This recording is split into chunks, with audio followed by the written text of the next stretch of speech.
Tuesday. Thank you so much for joining us. Food craving can cause us to overeat, which could potentially lead to weight gain or trouble with weight management.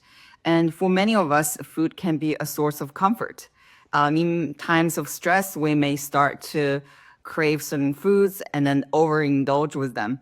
While it's good to treat yourself once in a while, caving into food cravings under stress can lead to the formation of some bad habits. And that's why we're really excited today to be chatting on IG Live with Dr. BreAnna Guan. Dr. Guan is a licensed naturopathic physician specializing in women's hormone health. During this live, we're going to discuss stress, hormones, and food cravings, foods to avoid while stressed, and ways to manage stress naturally. So I'm gonna.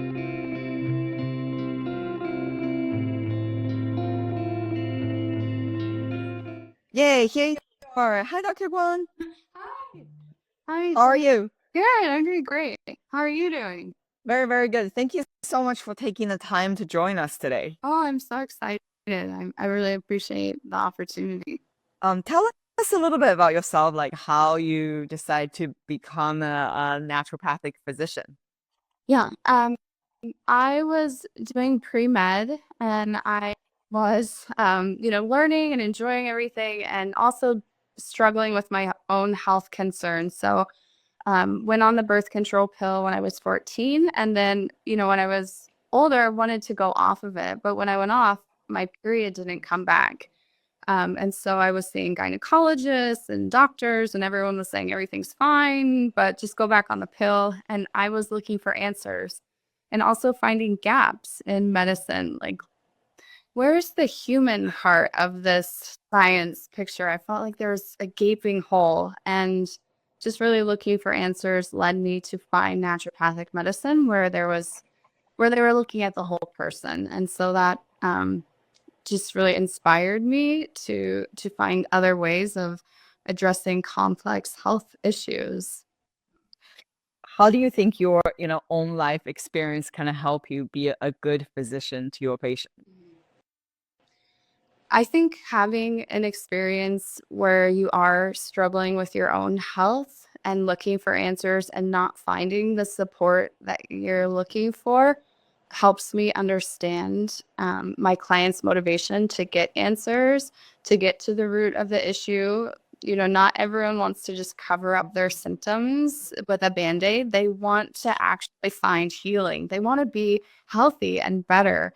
And so I love to help champion my clients towards understanding their bodies and digging into the data, searching until we figure out, what is exactly going on, and helping to get those types of results and solutions for their healing.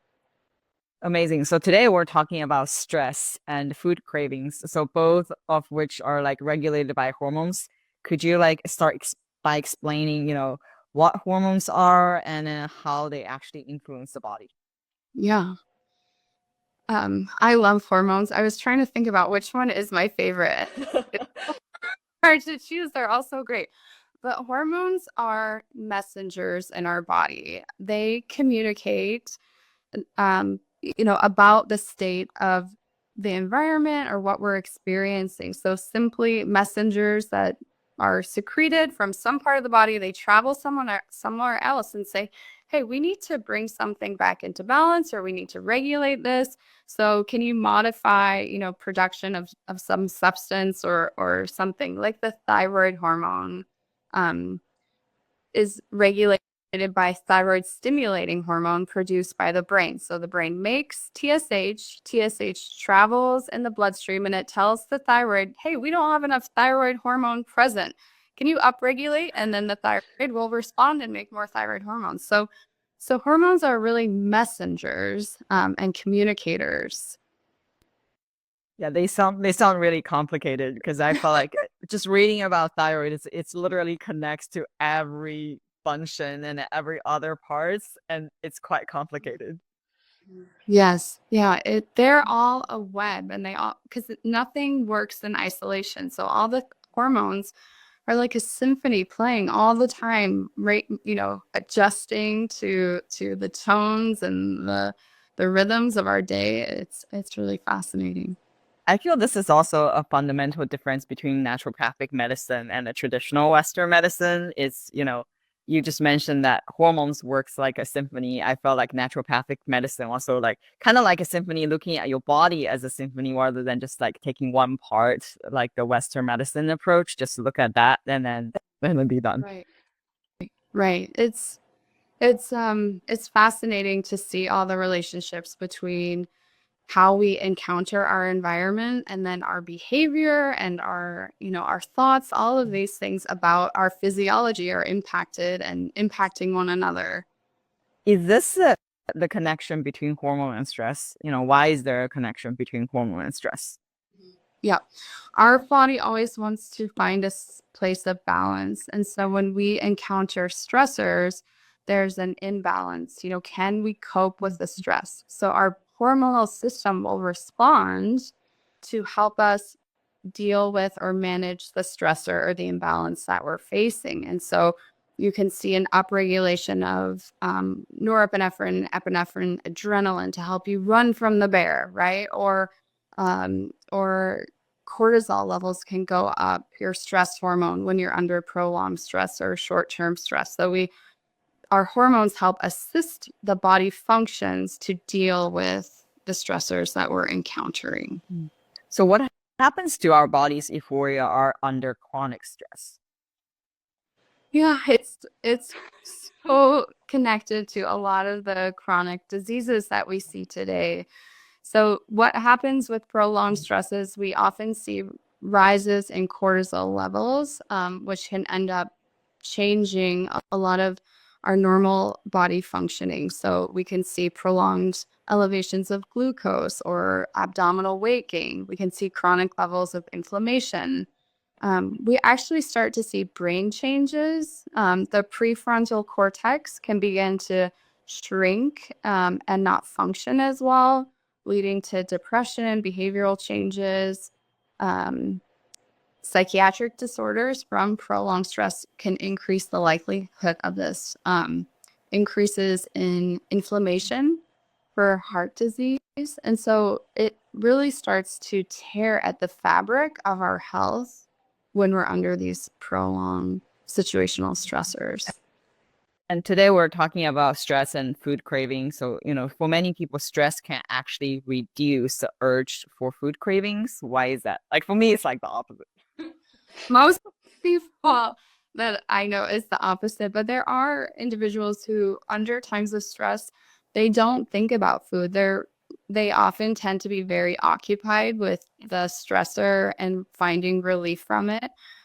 Stress also will reduce blood flow to the digestive organs, and so there can be discomfort or nausea or just feelings of loss of hunger from that. So it's an individual change from person to person.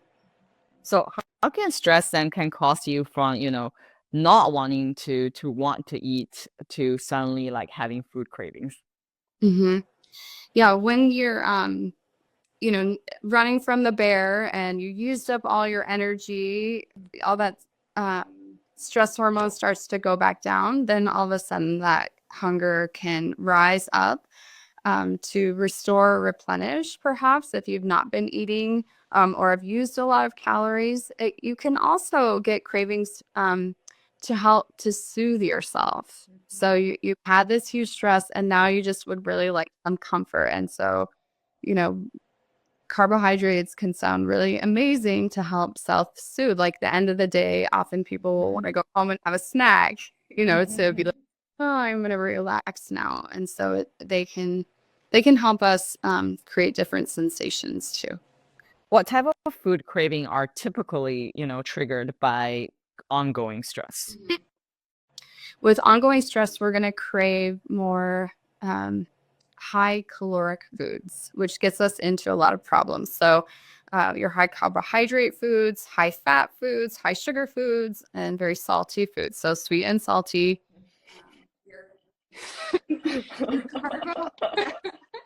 Your carbohydrates carbohydrate-rich foods are gonna help release serotonin. So that's like soothing and calming. Whereas your high salt, high crunch, high fat foods like pizza, guacamole, and chips, that's gonna be more of that dopamine response. So you get all that lit up there. And so if you combine sweet and salty, you get dopamine and serotonin, but definitely caloric rich foods. And they're so available in our environments. It's really makes it a tricky thing to not get caught into those types of loops of patterns, behaviors. That is so true. We're about to get into managing stress, but besides that, are there any other tips for managing food cravings themselves? Yeah. I think that if you know that you're going to be having stressful situations, like, next week has, all these events and there's going to be drop-offs and pickups and, all the stuff is happening next week. You might want to prepare food ahead of time that's easy for you to utilize. So guacamole is a great food, right? But maybe you have peppers sliced up, so you could do peppers and guacamole, or having high protein foods prepped. Protein is very stabilizing for the blood sugar. So I think keeping those healthy options around and prepare ahead of time, especially if you can anticipate stress, is amazing. Also, if you know that you have a tendency to come home and eat a bag of Doritos, you want to keep Doritos or whatever those trigger foods are out of your house. Just keep them out of the environment. Doesn't mean you don't have to ever have them, but if it's a repeated behavior, eliminating the stimuli is very helpful. You can also portion out things like a serving of nuts versus like just having the bag and so those help portion control. Yeah, I cannot have ice cream at home.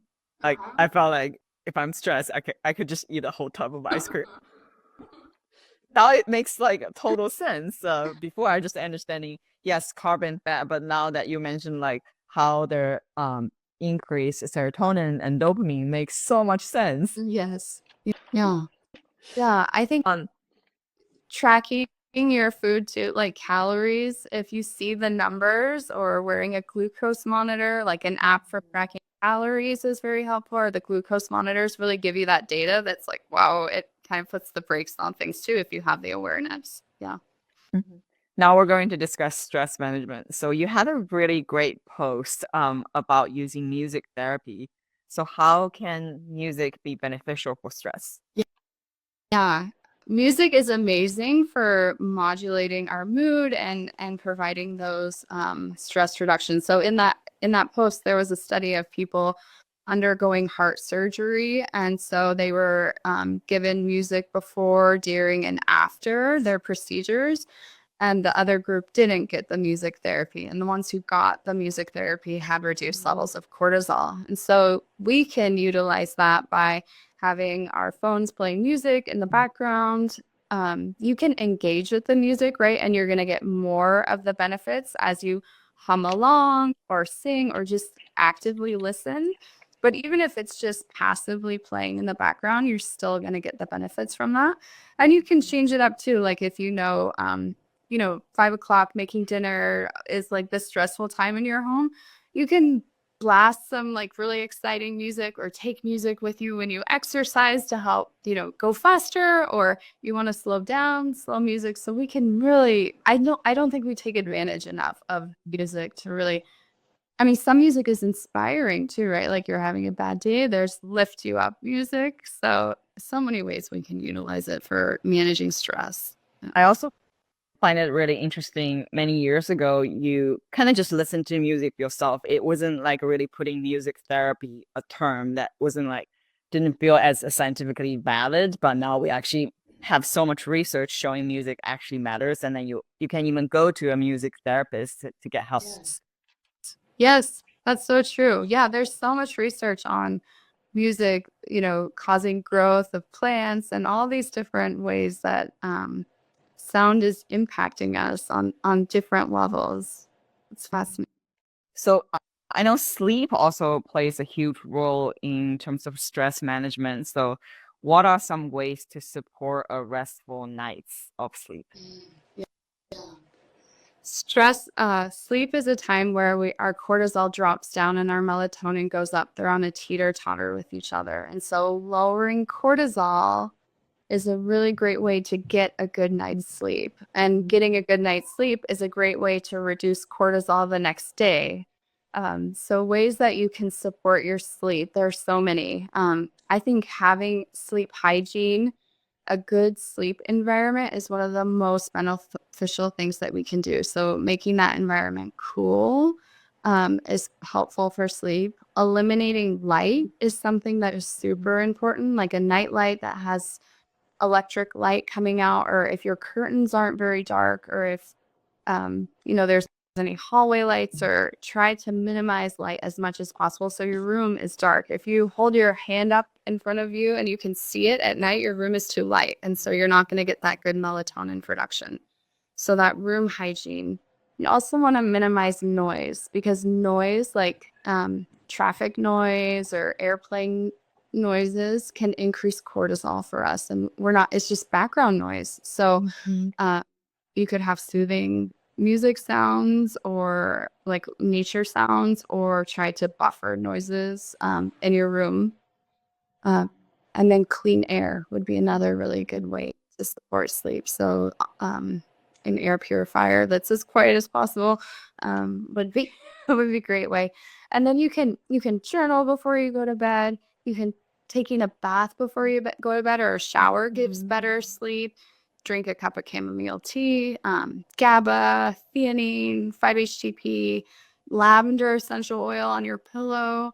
Setting an intention, I want to sleep well tonight, providing a little time between people and phones and all those things, and then giving yourself this sweet nesting time in your room space versus just going in there and passing out or falling asleep on the couch. Like create this little sleep sanctuary and slow down to go to bed. So good. I also want to echo, because you just mentioned like how cortisol, stress, and sleep are all connected, and then circling back also to your using continuous glucose monitor.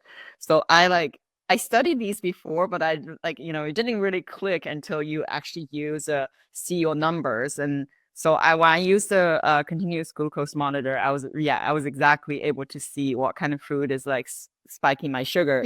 But stress totally matters. It's exactly what you said. So if you're stressed, then you don't have a good night of sleep, which then the second day kind of like triggers your cortisol being high, and then your cortisol being high also makes your blood sugar going high, which is like completely connected. So I was stressed out and I didn't get a good night's sleep. And then the second day I did exactly the same thing, but my blood sugar was like totally up.